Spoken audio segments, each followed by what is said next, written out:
आज चाहिँ भने म यो खोलामा गएर पौडी खेल्नेछु। Hello guys, welcome my mini blog. आजको दिन धेरै पानी परेकोले गर्दाखेरि चिया यसो बनाएर खाएँ।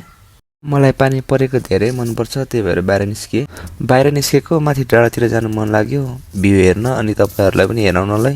डाँडा पनि पुग्यो। डाँडामा पुग्नु बित्तिकै के देखियो चिन्नुहुन्छ भने नाम भन्नु होला। अब डाँडाबाट देखिने दृश्यहरू रमाइलो गरेर हेर्नु होला।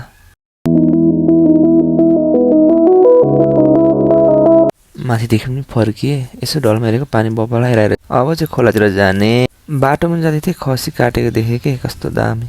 पानी हल्का परिरहेको थियो, त्यही पनि मलाई कस्तो रमाइलो भइरहेको थियो कि यहाँ रोड क्रस गर्नुपर्छ नि त। रोड क्रस गरेपछि पारी खोला छ कि, रोड क्रस पनि गरियो, पारी पनि पुग्यो, अब खोला पुग्यो नुहाउने पालो। खासमा चाहिँ गाइज म पौडी खेल्छु भनेर गएको, तर लास्टै ढलहरू बनायो, खेल्न सकिनँ, सरी है त।